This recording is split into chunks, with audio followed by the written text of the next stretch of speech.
Baik, saudara-saudara yang saya hormati, para taruna-taruni, salam sejahtera. Assalamualaikum warahmatullahi wabarakatuh. Kita bertemu lagi di dalam mata kuliah lanjutan pertemuan ke-10 kalau tidak salah ya. Kita tidak melaksanakan refleksi karena bencana virus corona, tapi kita akan mulai dengan materi lanjutan yang berikut ini. Variabel ketiga tentang manajemen konflik. Ya. Atau kalau kita urutannya kita lakukan seperti terdahulu, ya, karena variabel manusia kita tempatkan yang pertama, maka variabel ini sebenarnya variabel keempat. Ya. Tapi karena judulnya manajemen konflik, di mana variabelnya adalah manajemen masalah konflik dan kemudian manajemen konflik, maka variabel ini variabel ketiga. Variabel keempat walaupun ditempatkan di tempat yang pertama adalah variabel tentang manusia. Pengertian, saudara-saudara, karena masalahnya pengertian lebih banyak telling jadi ya, perkuliahan di sini saudara-saudara. Definisi manajemen konflik. Kita mulai dari situ adalah usaha-usaha yang diperlukan, usaha-usaha yang perlu dilakukan dalam rangka mencegah, menghindari terjadinya konflik, mengurangi resiko, dan menyelesaikan konflik. Jadi ada 4 butir di situ, saudara-saudara. Definisi manajemen konflik adalah usaha-usaha yang perlu dilakukan dalam rangka mencegah, menghindari terjadinya konflik, mengurangi risiko, dan menyelesaikan konflik.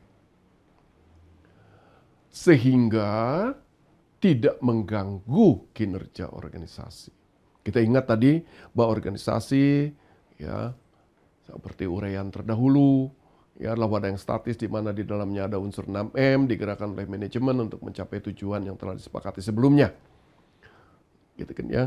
Dan di mana di dalamnya, dalam dinamika kehidupan organisasi itu, berorganisasi dan bermanajemen itu pasti ada konflik.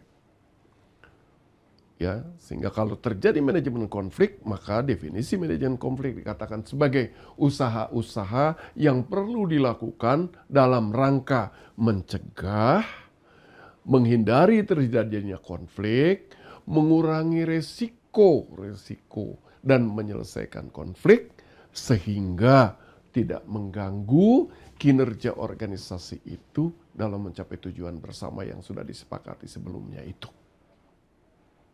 Jelas ya? Kita lanjut. Kita lihat ilustrasinya. Menghafalkan kata-kata itu susah kadang-kadang. Ya. Ada orang yang senang dengan gambar. Udah kita ambil gambar ini aja lah.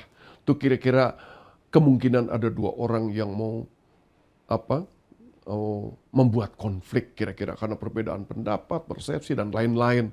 Nah, seperti yang sudah dijelaskan terdahulu tentang the spiral of conflict, ya. Nah, kita berikan dengan gambar mungkin lebih mudah ya. Nah, kita lihat. Nah, ini kan belum terjadi konflik. Sebelum terjadi, maka ada 2 langkah. Yang pertama adalah cegah, yang kedua adalah hindari. Mudah-mudahan dengan gambar ini jadi lebih cepat ingat ya, esensinya. Manajemen konflik adalah, nah sebelum terjadi ya cegah dan hindari. Kemudian kalau sudah terjadi, setelah terjadi, 2 juga, yaitu kurangi resiko. Ya. Dan yang kedua adalah selesaikan. Gampang kan? Bagaimana aja cari jalan yang paling enak untuk belajar. Mau menghafal seperti itu atau mau melihat gambar karena memang kita dikasih panca indera untuk itu. Nanti kita di dalam manajemen konflik ini ya, variabel ini kita pun akan latihan sehingga kita tanpa disadari juga berlatih tentang keterampilan memecahkan konflik itu. Makin memahami tentang konflik yang ada dan makin punya kemampuan dan keterampilan untuk memecahkannya. Tapi nanti bertahap. Oleh karena itu, saya akan menampilkan beberapa gambar ya. Berbagai konflik dalam gambar. Nah, saya tugaskan pada saudara-saudara, bagaimana pendapat saudara dengan gambar ini? Ya, tulis nanti komentar Anda pada setiap gambar ini dan nanti kirimkan kepada saya. Supaya saya tahu apa kira-kira pemahaman saudara tentang gambar-gambar ini, dan apabila mampu nanti kita berikan receiving. Kalau udah bagus ya kita perkuat bahwa ini benar, ini kira-kira bagus, boleh didengar oleh yang lain. Nah, kalau yang kurang nanti kita sempurnakan untuk itu. Mudah-mudahan ini memberi kemudahan belajar tentang manajemen konflik kepada saudara-saudara. Gambar pertama, nah, ya, ada gambar sender dan receiver, ya, sender kirim message, sedangkan receiver berikan feedback. Tulis komentar Anda tentang gambar ini. Apa yang ada dalam persepsi Anda kaitannya dengan manajemen konflik ini? Ya, silakan Anda tulis untuk itu.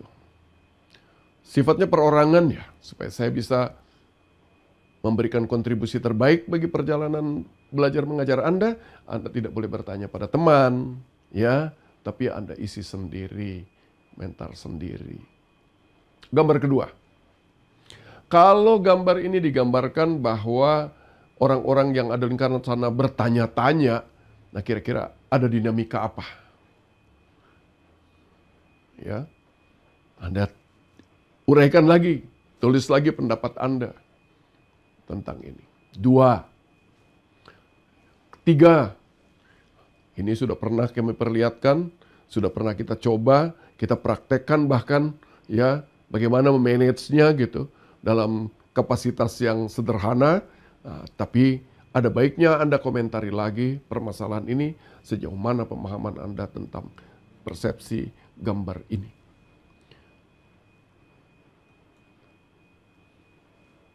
3, pernah juga di muka kelas, ya, kita berikan gambar ini, tapi tidak semua barangkali sudah mampu menangkap, gitu. Ada apa di dalam konflik, dalam manajemen konflik ini? Gambar ini gambaran tentang apa? Ya. Yang keempat, ini jumlahnya 4 gan, gitu kan? Yang satunya lagi 4 dari Hong Kong. Ini 3 loh. Gitu. Mereka berbeda pendapat, ya, bisa jadi konflik yang lebih besar. Karena itu, makanya persepsi Anda terhadap gambar ini apa? Ada peristiwa apa ini? Ya, kaitkan selalu dengan manajemen konflik. 5, ini juga gambar. Ya. Anda bisa lihat dari ekspresi mukanya masing-masing dan ada buat pernyataan Anda, ya.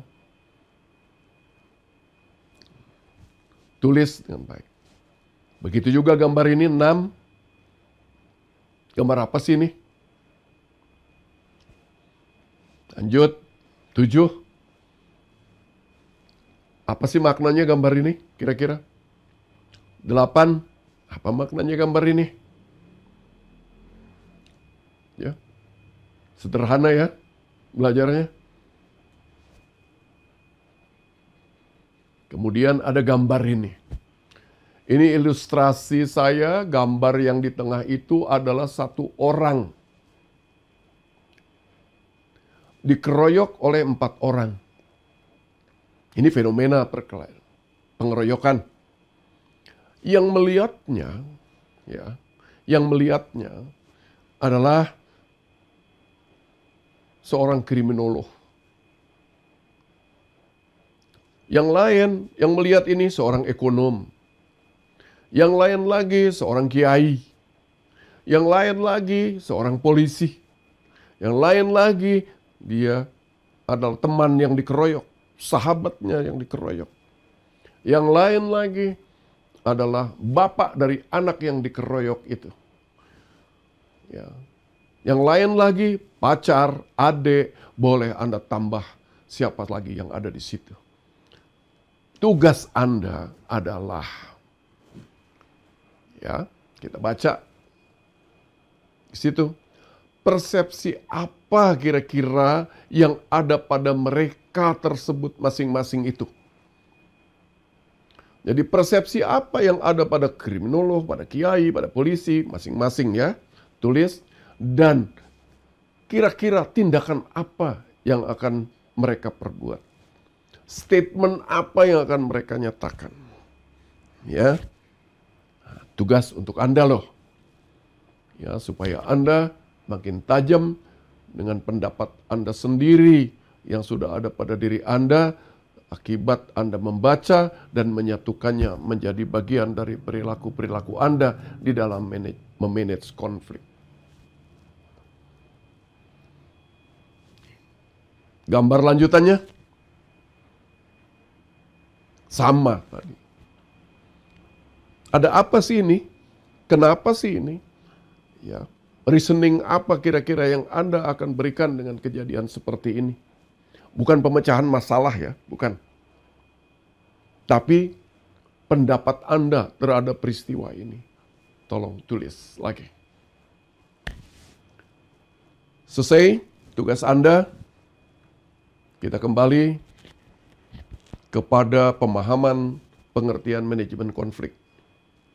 Ross 1993 mengatakan bahwa manajemen konflik merupakan langkah-langkah yang diambil para pelaku atau pihak ketiga dalam rangka mengarahkan perselisihan ke arah hasil tertentu yang mungkin atau tidak mungkin menghasilkan suatu akhir berupa penyelesaian konflik.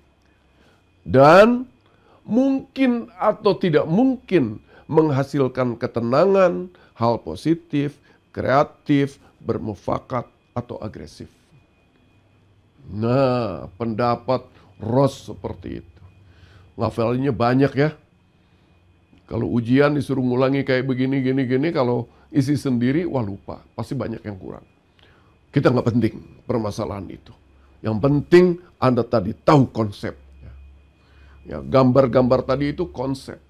Anda boleh menghafal sampai penting menggunakan itu boleh saja. Tergantung Anda. Tapi energi Anda fokuskan kepada masalah-masalah yang harus Anda mengerti, fahami, lahir batin, menyertai Anda di dalam pikiran-pikiran Anda tentang manajemen konflik. Lanjut, masih ada pendapat lain. Manajemen konflik dapat melibatkan bantuan diri sendiri, kerjasama dalam memecahkan masalah dengan atau tanpa bantuan pihak ketiga, atau pengambilan keputusan oleh pihak ketiga. Suatu pendekatan yang berorientasi kepada proses manajemen konflik menunjuk pada pola komunikasi, dalam kurung termasuk perilaku, para pelaku dan bagaimana mereka mempengaruhi kepentingan dan penafsiran pada konflik. Makin mumet lagi ya susunan kata-kata para tokoh itu kira-kira seperti itu ya. Minery 1980 menyatakan bahwa manajemen konflik merupakan proses sama halnya dengan perencanaan kota merupakan proses. Jadi kita lihat nih dalam melihat konflik Minery ini melihatnya ya membangun teorinya berdasarkan penelitian dia pada perencanaan kota. Minery juga berpendapat bahwa proses manajemen konflik, perencanaan kota, merupakan bagian yang rasional dan bersifat iteratif.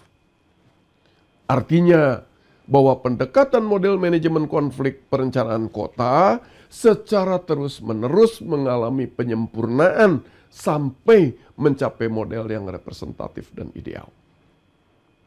Lihat, pandangannya Minery, dia fokus penelitian dan argumennya dan pendapatnya terhadap perencanaan kota.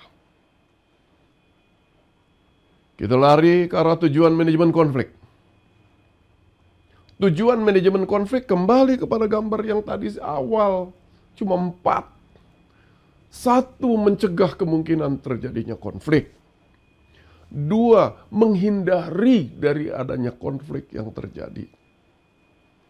Yang ketiga, mengurangi dampak resiko yang diakibatkan oleh adanya konflik.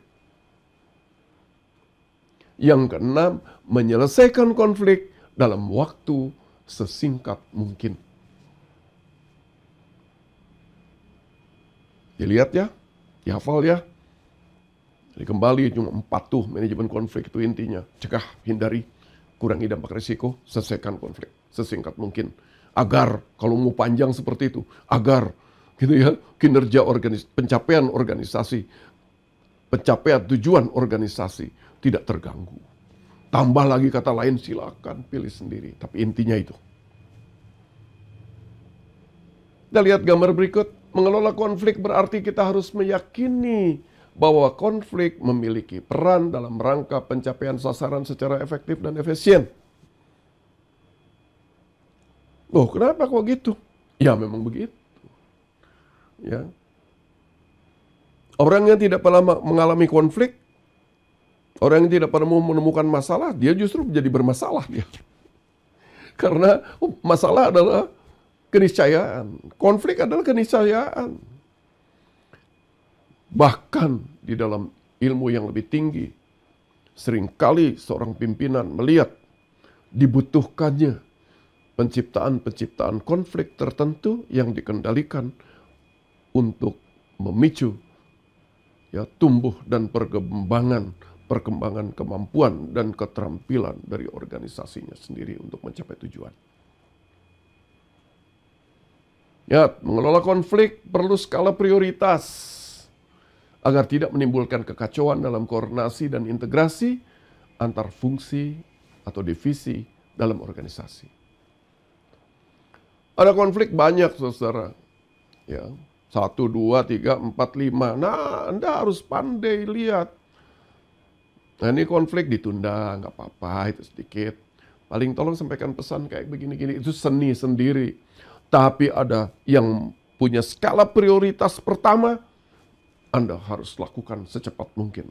Karena kalau tidak ditangani, bisa membuat satu hal yang tidak terduga dan membawa keburukan bagi organisasi. Itu yang harus diprioritaskan.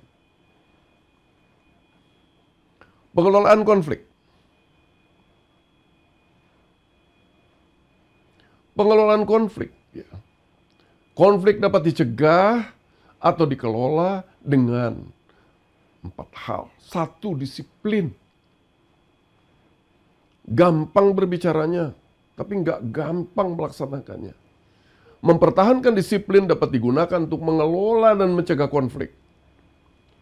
Manajer harus mengetahui dan memahami peraturan-peraturan yang ada dalam organisasi. Jika belum jelas, mereka harus mencari bantuan untuk memahaminya. Ingat-ingat ini, ya, kata-kata ini, sebab nanti kita akan bertemu di dalam memanage konflik. Lanjutan dengan contoh-contoh kasus. Manajer harus mengetahui dan memahami peraturan-peraturan yang ada dalam organisasi. Jika belum jelas, maka harus mencari bantuan untuk memahaminya. Kelihatannya gampang bacaannya.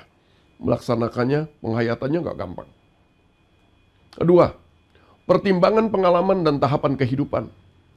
Konflik dapat dikelola dengan mendukung anggota untuk mencapai tujuan sesuai dengan pengalaman dan tahapan hidupnya. Misalnya, anggota baru yang berprestasi dapat dipromosikan untuk mengikuti pendidikan ke jenjang yang lebih tinggi. Sedang bagi anggota senior yang berprestasi dapat dipromosikan untuk duduk jabatan yang lebih tinggi. Ya, banyak sekali konflik-konflik di dalam penempatan personil. Ya. Kenapa? Karena kepala bagian personilnya tidak memahami. Orientasinya orientasi material, kadang-kadang kayak begitu. Nah, pimpinan tertinggi harus mampu melihat ini.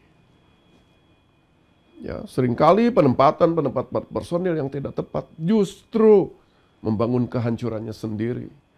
Ya, dari dinamika, disiplin, ya, pengabdian dari orang-orang tertentu yang merasa lebih berkompeten untuk duduk di jabatan tertentu. Saudara harus pandai menjelaskan, pandai berargumen. Ya. Seringkali orang menganggap bahwa dipindahkan ke satu tempat itu adalah hukuman. Padahal diberikan tantangan yang lebih besar, ya, agar semua yang dimilikinya justru muncul keluar dan berkembang dengan baik. Ketiga, komunikasi. Satu komunikasi yang baik akan menciptakan lingkungan yang terapeutik dan kondusif. Satu upaya yang dapat dilakukan manajer untuk menghindari konflik adalah dengan menerapkan komunikasi yang efektif dalam kegiatan sehari-hari yang akhirnya dapat dijadikan sebagai satu cara hidup. Ya, berkomunikasi kelihatan ngomongnya gampang, mau say hello aja susah. Ya, pimpinan kadang-kadang gitu. Dia tidak jadi pemimpin, tapi jadi pimpinan. Ya kan, maka style mukanya serem gitu loh. Ya. Style mukanya serem, ngomongnya menakutkan, putus-putus. Tapi tidak menjamin ketegasan. Iya, begini. Anda anggota saya. Ya. Apapun kau salah, kau anak saya. Robah dan aku bertanggung jawab. Nah, gitu. Tapi ingat satu hal, kalau kamu tidak bertanggung jawab pada begini, lebih baik kamu berhenti, keluar. Daripada menjadikan racun bagi 100 orang, lebih bagus kamu saya tumpas. Nah, pemimpin harus berani berbicara begitu, komunikasi dengan baik terhadap orang-orang yang harus memang diperlakukan seperti itu. Kalau nggak seperti itu, ya kita bergaul saja. Di rumah praktekkan, kita ketemu dengan pembantu. Mbak, enak sekali makanannya. Terima kasih banyak ya. Saya suka itu. Nanti kalau ada waktu lain bikinkan lagi seperti itu ya. Cuma pedasnya agak sedikit dikurangi atau ditambah. Nah gitu kan gampang. Memanusiakan manusia. Komunikasi yang baik adalah memanusiakan manusia. Keempat, mendengarkan secara aktif. Listening skill. Not just hearing. Tidak hanya sekedar mendengar, tetapi mendengarkan secara aktif. Seringkali kita lakukan pelatihan itu, ya. Mendengarkan secara aktif merupakan hal penting untuk mengelola konflik. Untuk memastikan bahwa penerimaan para manajer telah memiliki pemahaman yang benar, mereka dapat merumuskan kembali permasalahan para pegawai sebagai tanda bahwa mereka telah mendengarkan. Bagaimana caranya mencegah? Satu, objek pencetus konflik harus disosialisasikan secara jelas. Artinya orang tahu masalahnya ini loh. Di sini loh. Ya. Bagaimana Anda ini? Ini anggaran. Mereka mau berangkat ke luar negeri. Anggarannya sekian. Anda membantu menyiapkan anggaran itu.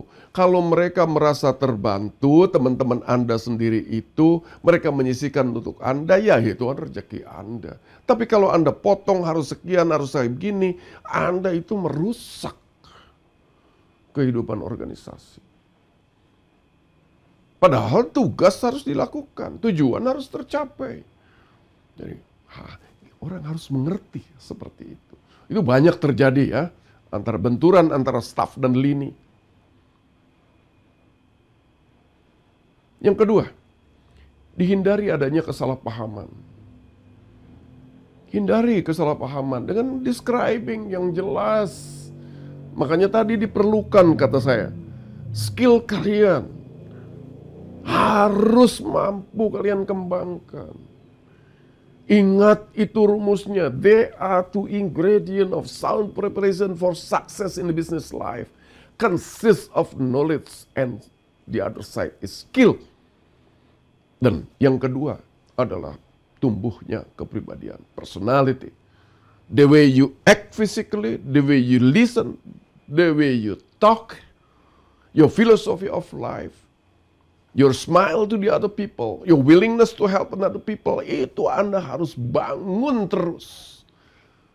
Foundation skillnya, cara bicara, terampil, cara mendengarkan, terampil mendengarkan, terampil bertanya.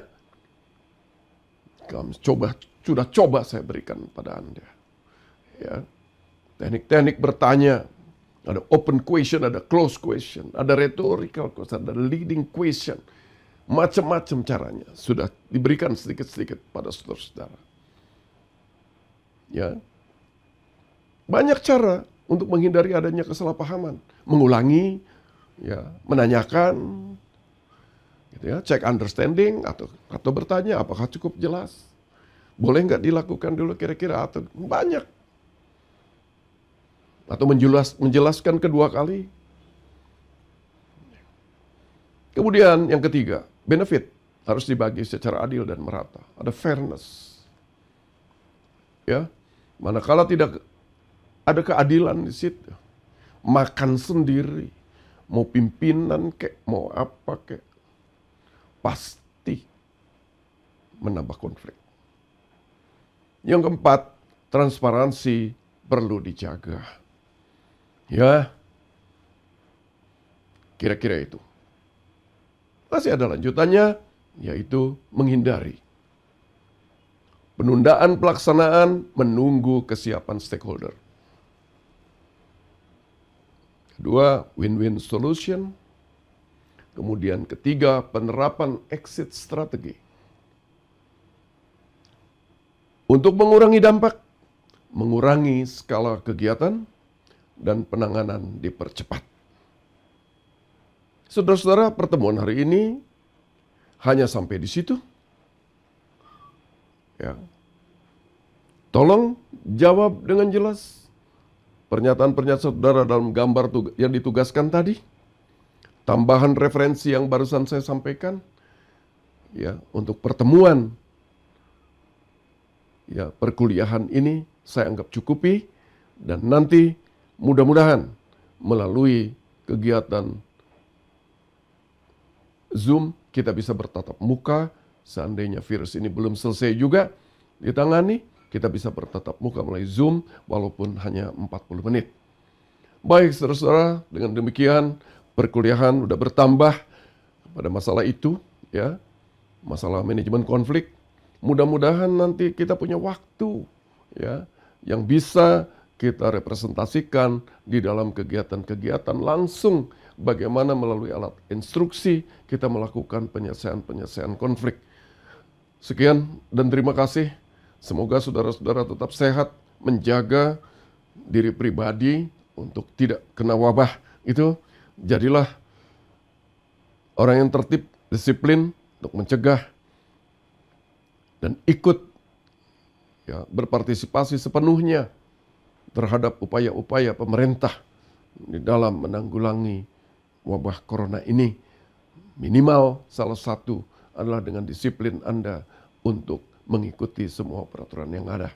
Dengan itu, kita menjadi orang yang ikut serta di dalam memecahkan konflik-konflik di dalam penanganan virus corona. Baik, terima kasih. Selamat siang saudara-saudara, salam sejahtera, sehat selalu, dan kita ketemu lagi pada waktu yang akan datang. Terima kasih.